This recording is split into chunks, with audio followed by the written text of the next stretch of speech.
My next question is related to, clay and Iznik tiles, but I can skip. I was planning to ask you, actually skipping that question, coming back to that and asking you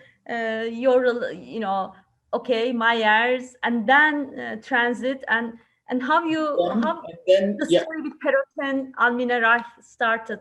But that's why I showed this portrait of Robert Miller by Mapplethorpe.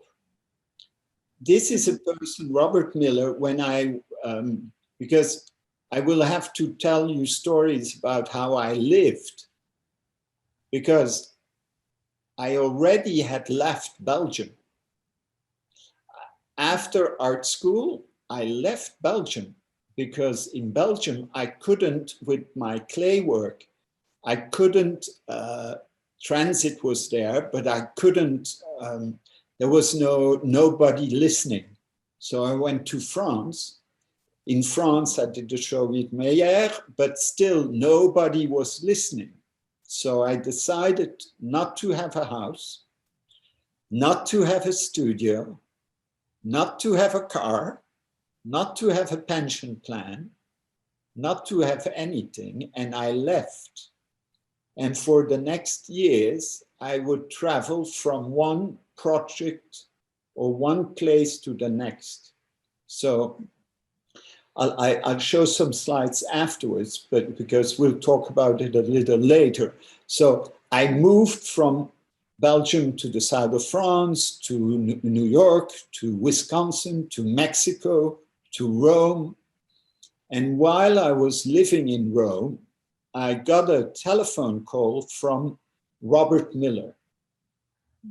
And Robert Miller had seen my work through a young assistant of his, Olivier Renaud-Clément, in New York.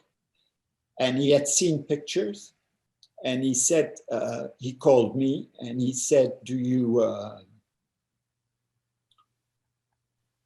can you send me a file? And most of the time I would have sent my dossier, but for once, I was really angry that day. I was really in a bad mood. And I didn't know Robert Miller. So I said, I'm not sending any files. You just have to come to Rome to see me. And he came. Huh? And he came? No, and Robert Miller said, but I'm in New York. I said, and I'm in Rome. He hung up, and an hour later, the assistant calls from the gallery from New York and said, Bob Miller cannot travel, but we will send you a plane ticket. You come to New York. And it's one of those wonderful things. I went to Madison Avenue, and basically almost across from Tiffany's in the Fuller building was Robert Miller had his gallery. And Robert Miller was the gallerist of Louise Bourgeois, Joan Mitchell, Alice Neal, Mapplethorpe, Hockney, he also Lucian Freud. And I arrived and I stayed a week, and I would go to the gallery, and every day Bob Miller would, we would talk, and we would talk. He would go to the La Réserve. How do you say that? La Réserve, the storage. Storage. Yes, thank you. He would go to the storage, and we would go to the storage, and he would take out an engraving by Lucian Freud, and he would say, "What do you think?" And for a week we talked. And at the end of the week, I was so nervous because I didn't know what I was doing in New York. And so I asked the assistant, I said, "What's going on? I don't get it." And Olivier said, "You stupid? Are you stupid? He wants you to join the gallery." And I said, "Yes, but I need something solid. I need something solid." So Bob called me. I had taken out all of my publications and all of my files. And he said, "This piece, is it for sale?" I said, "Yes, it's 300 euros. And he would say, "Okay, put it on the list." And he made a list like of 14 or 15 sculptures. And I would say, "Yes, this one is 300 euros. This one is 175 euros.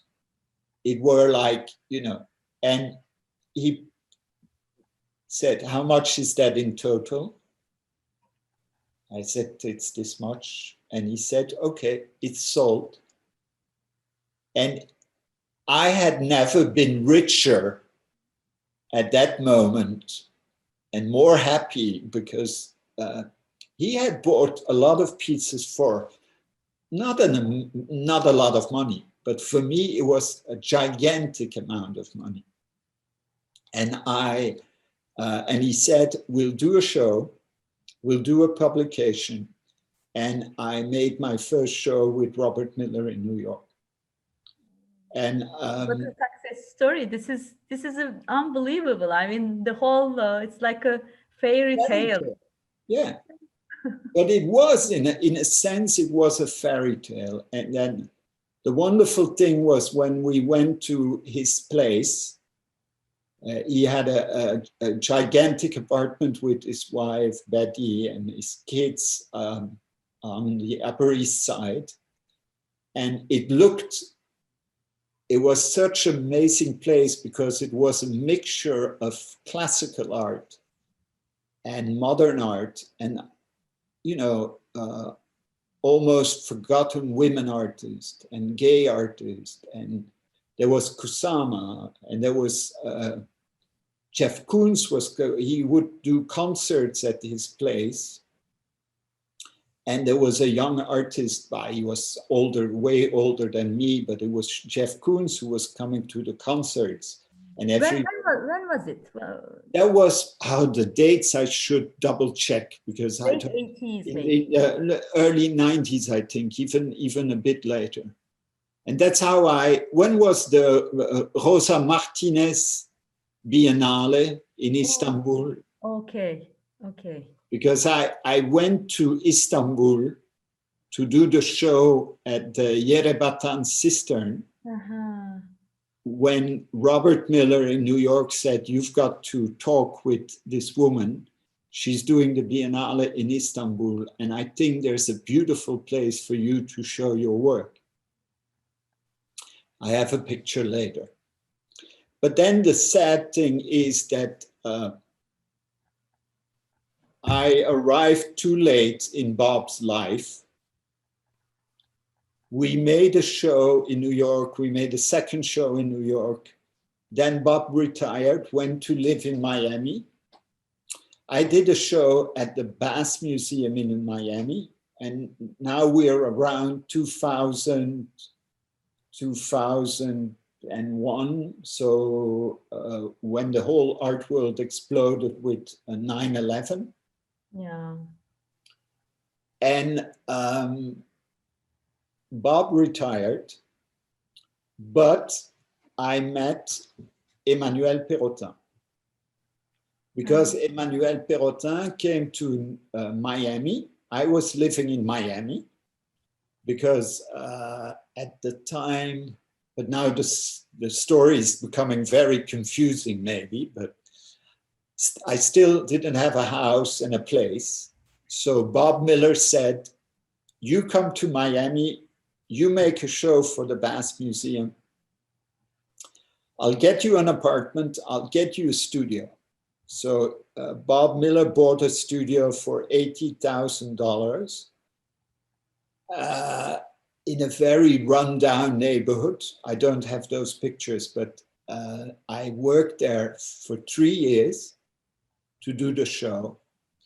And after the 3 years, Miami had totally changed, because what had arrived in Miami in the early 2000s, do you know what arrived for the first time in South Beach in Miami around 2001, 2002? You were not born yet, some of you, but that's the first time Art Basel, the art fair, arrived in Miami. The art fair arrived, and with the art fair, the whole city of Miami, the whole atmosphere changed. And one of the European dealers who came to see what was going on in Miami was Emmanuel Perrotin. I had known Emmanuel for a long, long time because of what's happening in Paris, because of Jean-Michel Otoniel, because of Sophie Calle, because of all the artists. But I had never wanted to show with him, and he had never really connected.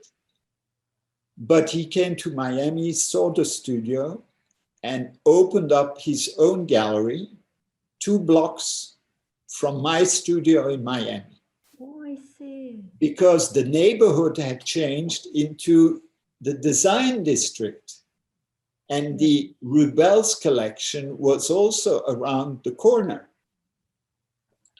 And Bob's investment of $80,000 in the studio had turned into a studio that was estimated at the point to be worth $1 million.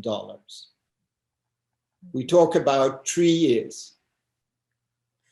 So for Bob kept the studio, invited other artists, did other projects, but Bob died then.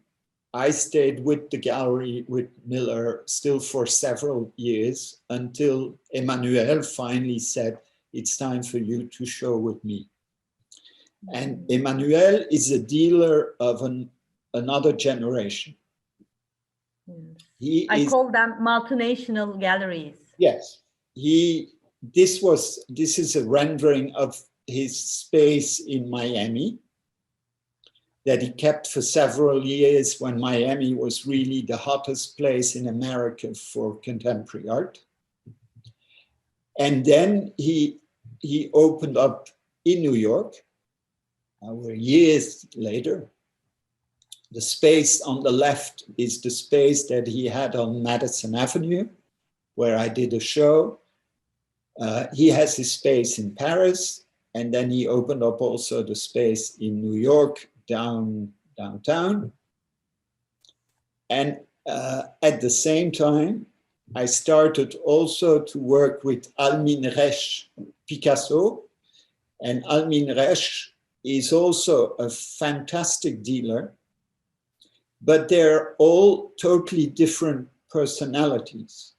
And Almin has this, one of the spaces is this incredible space in Brussels.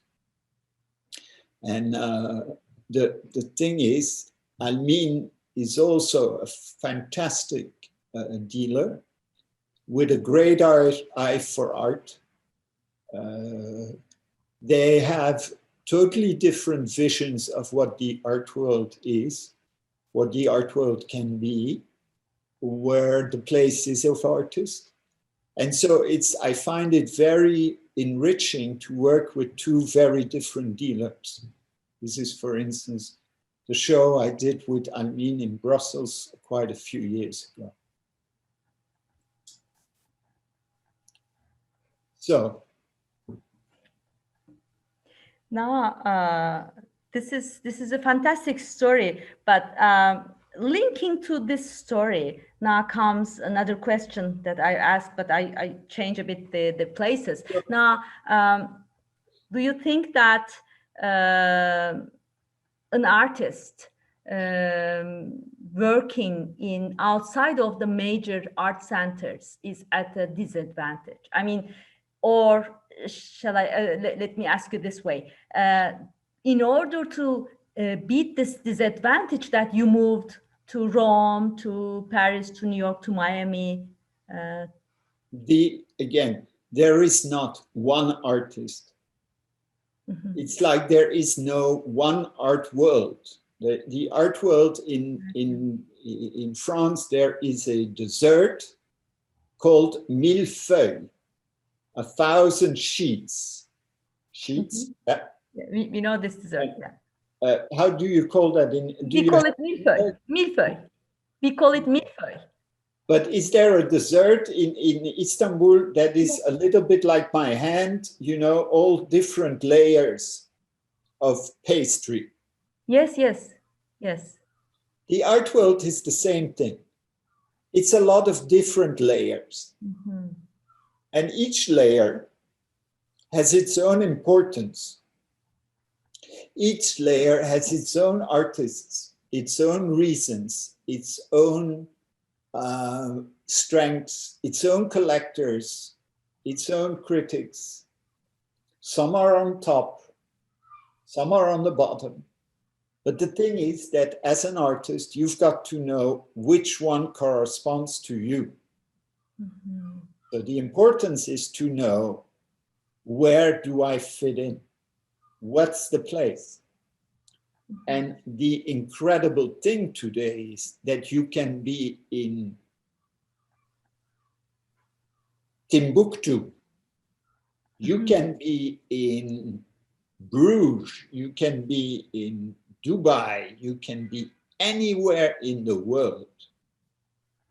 If you make something, I think, that resonates, there's a lot of chance that people are going to find you. Oh, I see. Bob Miller, we're talking very nostalgic, but Bob Miller knew people, Olivier knew people in Europe. People are looking all the time. People are searching all the time. So if there's somebody doing something somewhere, I think that today it's very difficult to stay hidden. But it's true that everything you do as a young artist, everything you do in life from the beginning has its repercussions later in life.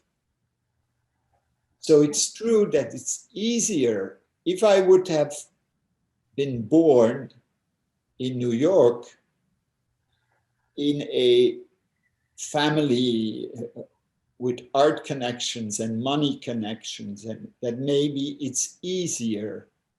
But I don't think so. You have to make your own story, but you have to be conscious that the things you do in the beginning, from the start, the fact that you listen to this lecture today and that you are not on Instagram or that you are not on PlayStation, it may have an importance in the choices you're going to make in your life. The fact that you learn a language today will maybe be important. All the things that you do today. And that's why I think that a lot of young artists, instead of focusing on the dealer and the business, should focus on the other artists around them, should focus on creating groups of people, creating families of people, creating movements, creating think tanks, places where you can reflect.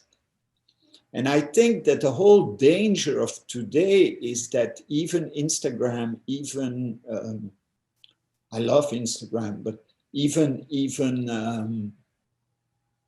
the art world, the way it works today, is to separate the artists from each other. Very interesting point. Where I think that the most important thing is for young artists to create their families, because it's the family you create when you're 21 that will have an importance is if you find a writer who works with you when you're 21, if you find a movie maker, a cook, a bar owner, they are what you've got to focus on more than the market. Is that too crazy? Very, very interesting, actually. Very interesting what you propose. And so these interactions, horizontal interactions between artists, I never heard and should be studied for sure. I think that that's where that's where capitalism and the market turns it into a battle of everybody for himself. Yeah. And I have a very small group of people around me because I've always traveled from one country to the next. So it was very difficult but I know when I did the visit of my show at Perrotin a few days ago on live Instagram, the next day I got messages from Wisconsin because I had met people in Wisconsin years ago when I worked in the factory. This is me in Kohler, Wisconsin. Oh. It's a porcelain factory, and you see I'm a baby. Yes. The owner of the porcelain factory, Ruth Kohler, invites artists to work in the factory. So she gives the possibility of artists to work in the factory. And so I didn't have a studio, I didn't have a home. So when I heard in New York that there was this place in Wisconsin, I called the woman, I took a plane, I went to see her, and she said, if you want to come and work in the factory and make your art, you're welcome. But I created relationships with people there. And some of those people followed my visit to Perrotin a couple of days ago. What I mean with that is it's the bond you make with people. It's the connections you make. Those are way more important than the business. Exactly. Networks. This is in Mexico, in the desert in Mexico. When I lived in the north of Mexico. This is in the Louvre in Paris, where you see the torso on the right in white porcelain that I made at the Royal Manufacture de Sèvres, the historical porcelain factory. This is at the Louvre in the Renaissance rooms. So, I mean, that was in relationship to your question about pottery. You asked something about Iznik pottery. So I said the clay is, for me, it's been a way to also to travel, to find new techniques, new people. This is getting